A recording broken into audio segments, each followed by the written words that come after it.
Si Ma'am Amber po, sir, maaga pong umalis pero hindi naman po nagsabi kung saan pupunta. Nag-text na siya.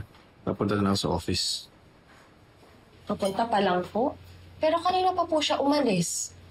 Baka may dinaanan pa po siguro yun. Yan po, sir. Bago po lumamig. Makuha ninyo ni Karen yung gamit at damit ko sa kwarto. Ilipat niyo doon sa guest room. Simula ngayon, doon na ako magkakwarto. Bakit po kayo lilipat sa guest room? Ito naman eh. Nagtanong ka pa talaga. Hindi ka ba nag-iisip? Ng ano? Malamang. Ayaw maalala ni sir yung kriminal niyang misis. At syempre, marami silang memories dun sa master's bedroom. Okay na? Okay na tayo? Gosh, Amber. Bakit mo pa kasi pinuntahan yung kulungan yun? Eh, alam mo naman na hindi niya aaminin yun eh. Because I wanted to hear it from her. After everything she did, there's still a part of me hoping na she'd care enough to tell me the truth. Pero hindi. She lied to my face, just like she did to my dad. To all of us. Nakakadismaya nga, no? Akala ko talaga that she was a good person. Yun pala hindi. Kamusta ka? Nakapag-decide ka na ba? Okay din yung sinabi ni attorney. Kung ikukumpara mo nga naman yung 8 taon sa panghabang buhay, di ba? Kapag nag-guilty plea si ate, parang na rin niyang inamin na siya yung pumatay. Basta kung ano maging desisyon mo, nakasuporta kami. Huwag mo na rin muna isipin si Wilfred. Iniwang ka na niya, pinabayaan ka na niya. Hindi po ako mag-plead guilty. Kahit na-exam pa po nila ang sentensya nila sa akin. Kahit na alam mo na pwede ka talagang makulong habang buhay. Kung aamin po ako sa kasalanan na hindi ko naman ginawa. Para ko na rin po sinabi kay Wilfred tsaka kay Amber na pinatay ko nga talaga si Joy. Hindi ko po ikakatuwa o ikararangan na oo, umiksi nga yung sentensya ko. Pero ang tingin sa akin ng mga tao, masama ako. Ayoko pong gawin yon. Ayoko pong makita ako ng pamilya ko ng ganon. Mas mabuti na lang pong makulong ako habang buhay. Mabulok ako ng inosente ako. Kesa naman sa lalo ko pang sirain ang pangalan ko sa pamilya ko.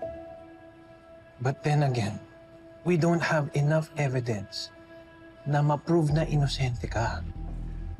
Nakita mo naman yung kabilang kampo. Kung paano nila sirain yung kredibilidad ng witness natin. Pati yung statement niya. Kalaban po tayo. Hanap po tayo ng paraan. Attorney, ayoko maghahay sa nanay ko na namatay na lang na hindi man niya nalinis yung pangalan niya.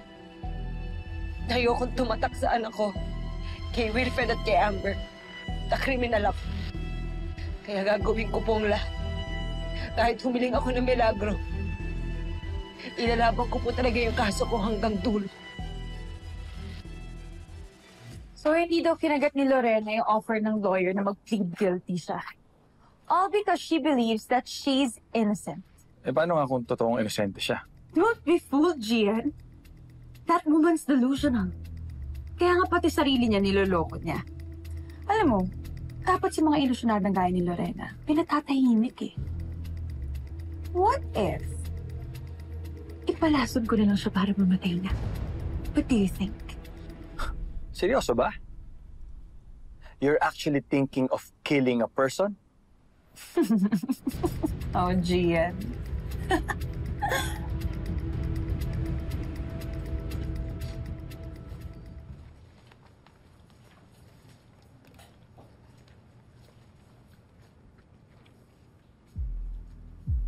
Ay.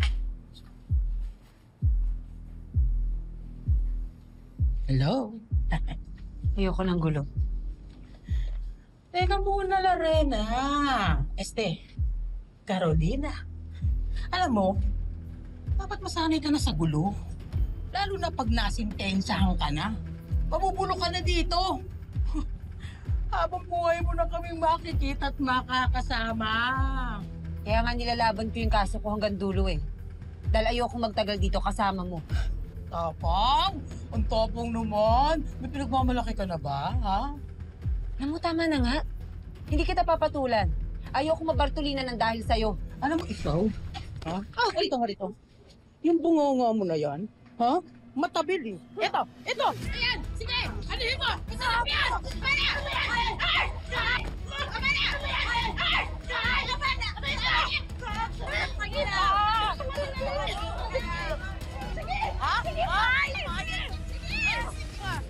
Ano? Si Carol! Alam mo ha? Okay ka lang ba? Nahilo ko. Okay ka lang?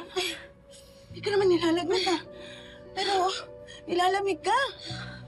Hindi kaya buntis ka? Ito naman, nagsusukat, nahihilo lang, buntis na. May asawang tao si Carol, kaya hindi imposible yung sinasabi ni Betang. Oo nga, ano? Sa dami ng problema ko na wala sa isip ko. 2 buwan na akong hindi dinadatnan. Ayun! Confirm! Buntis ka na! Oh, anak. How are you? Huh? I'm sure having a lot of fun there, no? Daddy, namimiss po kita. Namimiss ko rin po si Nainay. Kailan ko po uli kayo makikita? Sana po soon Super D ha. Sobrang miss na miss ko na po talaga kayo ni Nainay. Please, Daddy. Anak. Promise ng Super D mo, mabubulit ang pamilya natin. Okay? O sige, anak, call you later, okay? May gagawin pa ang Super D mo. Kaya I miss you.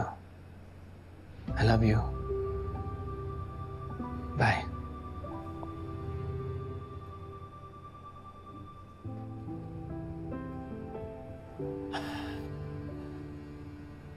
Paano kung tutuparin ng wish ng anak ko? Ako mismo hindi ko na alam kung sinong paniniwalaan at paglalaban.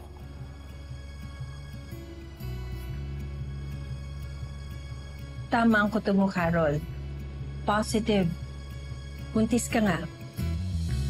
Hindi matitiyak ang bukas at sigurado rin wala tayong takas. Totoo kung buntis ako? Pregnancy test kits are 99% accurate. So, buntis ka nga. Pasensya na po, pero hindi na ho ako makapaniwala na buntis ako. Understandable naman. Pero you have to take care of yourself, Mrs. Santos. As you may already know, the first trimester is the most risky. This is still good news. A baby is always good news. Oo naman po. Isang malaking blessing po. Sa gitna ng lahat na nangyayari. Sigurado akong matutuwa ang asawa mo at ang pamilya mo.